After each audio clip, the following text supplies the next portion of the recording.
Saudara-saudari terkasih dalam Kristus, hari ini Selasa 19 Agustus 2025, Pekan Biasa ke-20 tahun C.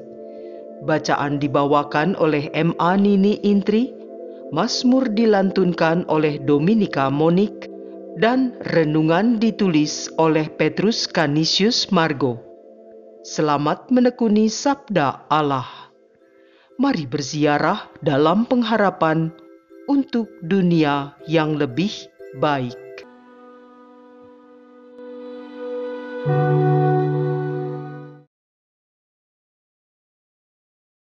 Dalam nama Bapa, Putera, dan Roh Kudus. Amin. Allah Bapa yang Maha Pengasih, Sang Penyelenggara semesta, kami mengucapkan syukur atas istirahat sepanjang malam dan nafas baru pemberian-Mu hari ini. Semoga dengan pertolongan-Mu yang setia, kami mampu mengarahkan hati, pikiran, dan ucapan kami pada perbuatan yang mencerminkan kehadiran-Mu. Biarlah hanya Engkau yang bertahta dan menguasai hidup kami demi kemuliaan nama-Mu, kini dan selamanya. Amin. Bacaan dari Kitab Hakim-Hakim, bab 6, ayat 11 sampai dengan ayat 24a. Pada zaman para hakim, datanglah malaikat Tuhan dan duduk di bawah pohon tarbantin di Ofra, milik Yoas orang Abiezer. Ketika itu Gideon anak Yoas sedang mengirik gandum di tempat pemerasan anggur agar tersembunyi bagi orang Midian. Malaikat Tuhan lalu menampakkan diri kepadanya dan berkata, "Tuhan sertamu, pahlawan gagah berani." Jawab Gideon kepadanya, "Ah Tuanku, jika Tuhan menyertai kami, mengapa semuanya ini menimpa kami? Di manakah segala perbuatan-perbuatannya yang ajaib yang diceritakan oleh nenek moyang kami kepada kami ketika mereka berkata, 'Bukankah Tuhan telah menuntun kita keluar dari Mesir?' Tetapi sekarang Tuhan membuang kami dan menyerahkan kami ke dalam cengkeraman orang Midian." Lalu Tuhan berpaling kepada Gideon dan bersabda, "Pergilah dengan kekuatanmu ini dan selamatkanlah orang Israel dari cengkeraman orang Midian. Ketahuilah, akulah yang mengutus engkau." Tetapi Gideon menjawab, "Ah Tuhanku, dengan apakah akan kuselamatkan orang Israel? Ketahuilah, kaumku adalah yang paling kecil di antara suku Manasye, dan aku pun yang paling muda di antara kaum keluargaku." Bersabdalah Tuhan kepadanya, "Akulah yang menyertai engkau, sebab itu engkau akan memukul kalah orang Midian sampai habis." Maka jawab Gideon kepadanya, "Jika sekiranya aku mendapat kasih karunia di hadapanmu, maka berikanlah kepadaku tanda bahwa engkau sendirilah yang bersabda kepadaku. Janganlah kiranya pergi dari sini sampai aku datang membawa persembahan dan meletakkannya di hadapanmu." Sabdanya, "Aku akan tinggal di sini sampai engkau kembali." Maka masuklah Gideon ke dalam, lalu mengolah seekor anak kambing dan roti yang tidak beragi dari tepung seva, Ditaruhnya daging itu dalam bakul dan kuahnya dalam periuk. Lalu dibawanya kepada malaikat di bawah pohon terbantin, lalu dihidangkannya. Bersabdalah malaikat Tuhan itu kepada Gideon, "Ambillah daging dan roti tak beragi itu, letakkanlah di atas batu ini, dan tuangkanlah kuahnya." Gideon berbuat demikian. Lalu malaikat Tuhan mengulurkan tongkat yang ada di tangannya. Dengan ujung tongkat itu disentuhnya daging dan roti itu. Maka timbullah api dari batu dan memakan habis daging dan roti itu. Kemudian malaikat Tuhan menghilang dari pandangan Gideon. Maka taulah Gideon bahwa itu malaikat Tuhan.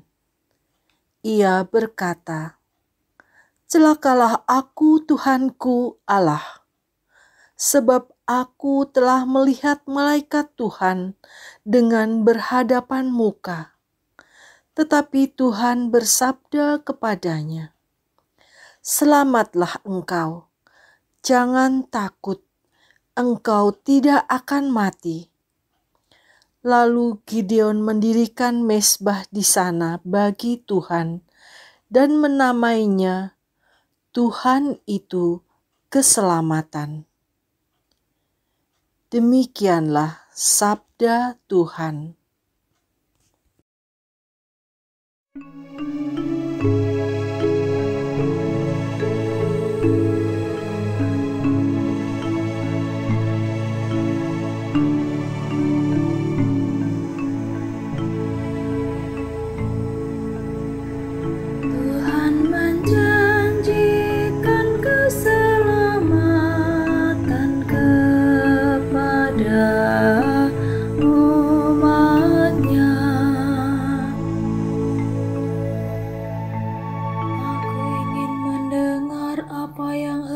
Difirmankan Allah.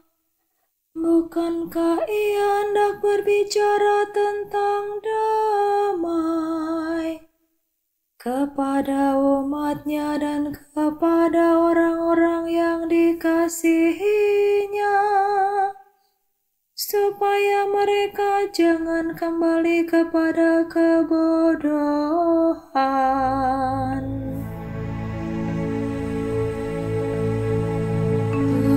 Menjanjikan keselamatan kepada umat-Nya. Kasih dan kesetiaan akan bertemu, keadilan dan damai sejahtera akan berpelukan. Kesetiaan akan tumbuh dari bumi, dan keadilan akan merunduk dari langit. Tuhan menjanjikan keselamatan kepada umat-Nya. Tuhan sendiri akan memberikan kesejahteraan, dan negeri kita akan memberi hasilnya. Keadilan akan berjalan di hadapan-Nya, dan damai akan menyusul di belakang-Nya. Tuhan menjanjikan keselamatan kepada umat-Nya.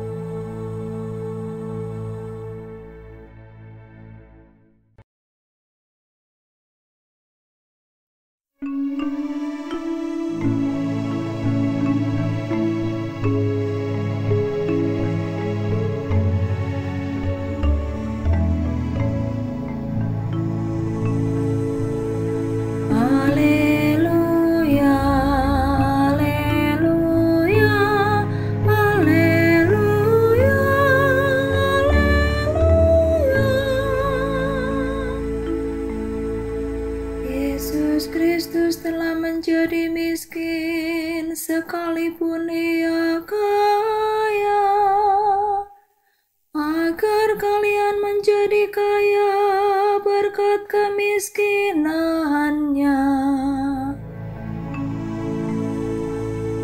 Haleluya, haleluya, haleluya,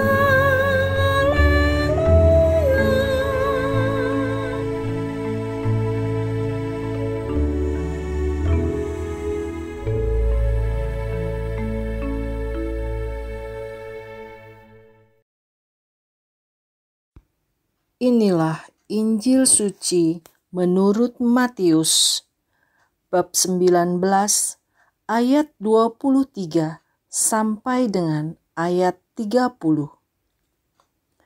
Yesus bersabda kepada murid-murid-Nya, "Aku berkata kepadamu, sungguh sukar sekali bagi orang kaya untuk masuk ke dalam kerajaan surga.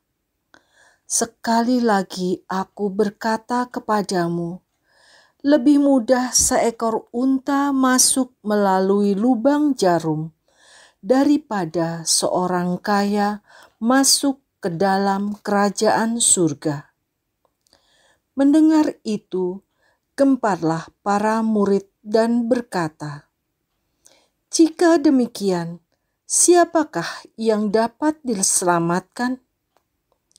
Yesus memandang mereka dan berkata, "Bagi manusia, hal ini tidak mungkin, tetapi bagi Allah segala sesuatu mungkin." Lalu Petrus berkata kepada Yesus, "Kami ini telah meninggalkan segala sesuatu dan mengikuti Engkau. Jadi apakah yang akan kami peroleh?" Kata Yesus kepada mereka, "Aku berkata kepadamu, sungguh pada waktu penciptaan kembali, apabila Anak Manusia bersemayam di tahta kemuliaannya, kalian yang telah mengikuti aku akan duduk juga di atas 12 tahta untuk menghakimi ke-12 suku Israel. Dan setiap orang yang demi namaku meninggalkan rumahnya, saudara-saudarinya, bapa atau ibunya, anak-anak atau ladangnya, akan menerima kembali 100 kali lipat dan akan memperoleh hidup yang kekal. Tetapi banyak orang yang terdahulu akan menjadi yang terakhir, dan yang terakhir akan menjadi yang terdahulu." Demikianlah sabda Tuhan.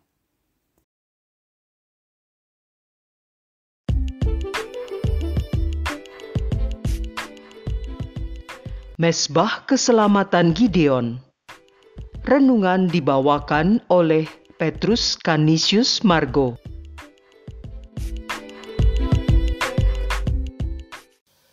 Saudara-saudari yang terkasih dalam Kristus, bacaan Injil hari ini adalah jawaban yang menghantam keras terhadap kisah panggilan manusia untuk penyelamatan umatnya.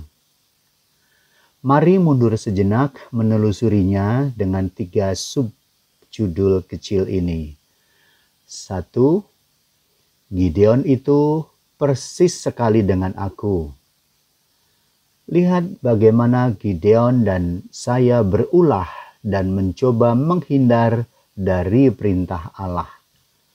Masih mudalah, nggak punya apa-apalah, mempertanyakan mukjizatnya lah, minta tanda.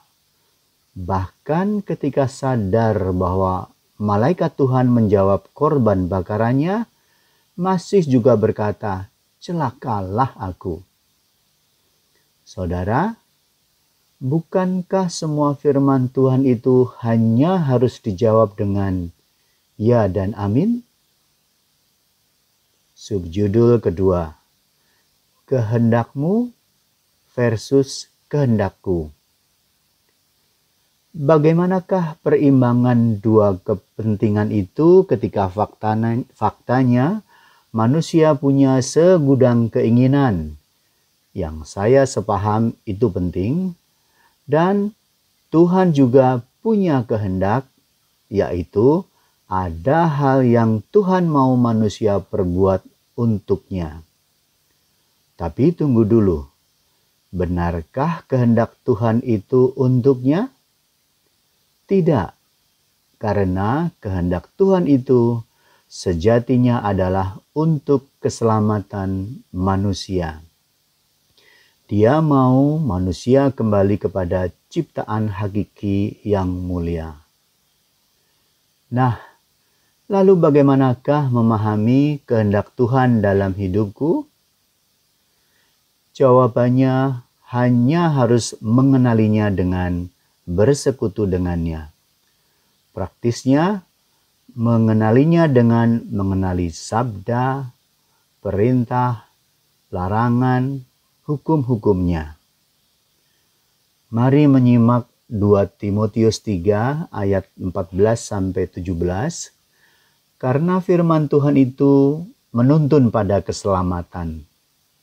Ayat 15. Bermanfaat untuk mengajar, untuk menyatakan kesalahan, untuk memperbaiki kelakuan dan mendidik dalam kebenaran. Ayat 16. Subjudul ketiga, selamat duniawi dan surgawi. Saudara-saudari sekalian, saya mau mengemas bagian ini sebagai prinsip-prinsip hidup berhasil, yang jawabannya sudah tertulis dengan sangat jelas di Mazmur bab 1 ayat 1-3, yaitu tidak boleh begini-begini di ayat 1, tetapi harus begitu-begitu seperti tertulis di ayat 2. Karena jika demikian akan terjadi ayat 3. Apa saja yang dilakukannya berhasil. Komitmen menjadi murid Kristus agar menjadi seperti Kristus mempersyaratkan penyangkalan diri dan memikul salib.